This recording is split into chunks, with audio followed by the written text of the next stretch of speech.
The LA Galaxy are getting their final practice in, just one day ahead of packing up and heading north to take on the Vancouver Whitecaps.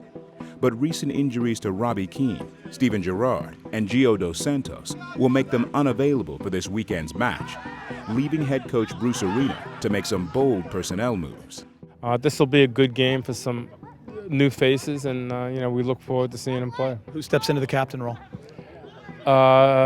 Probably Nigel de Jong. He's a natural leader, and I think he's well suited for that responsibility.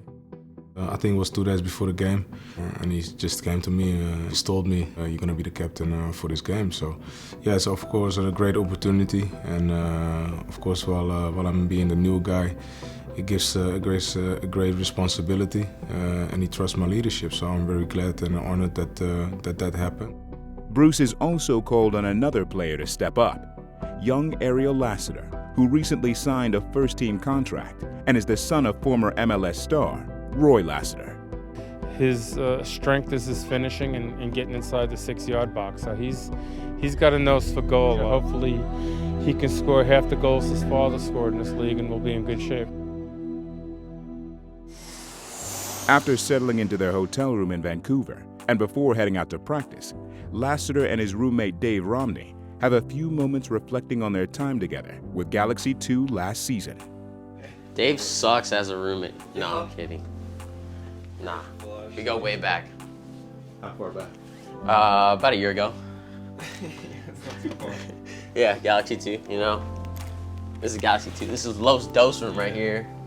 Bruce told me throughout the week that it was a possibility for me to start. I didn't know if it was going to be 100% or not, so throughout training I just tried to work really hard and prepare myself as if I were going to start, and sure enough, Bruce told me that I was going to get the minutes this weekend.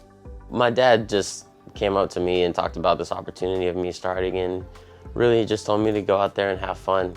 Told me that it wasn't going to be something that I've never seen before, something that I'm ready for, and just to enjoy the moment and enjoy being on the field and playing with the team. As a professional, it's my job, so I have to be ready for whenever Bruce calls me, and and I feel like I am ready. With a match set for tomorrow, the team heads over to the stadium to get a feel for how the artificial turf will behave. I played a couple of times on AstroTurf. It was not that bad. I expected worse. Hearing the stories about the pitch in the field in Vancouver, how it was before. Yeah, it was okay. I had a little soreness on my knees, but that's maybe because I'm a little bit older than I used to. Well, the ball behaves differently, obvious. It is faster when you pass the ball over the ground. When you chip the ball and it comes back bouncing, it kind of stops. It depends also what kind of AstroTurf it is. It was no rubber this time, like a little piece of rubber. It was more sandy, so it had a different kind of feel to it when you kick the ball as well. So it is different, obvious from the real grass.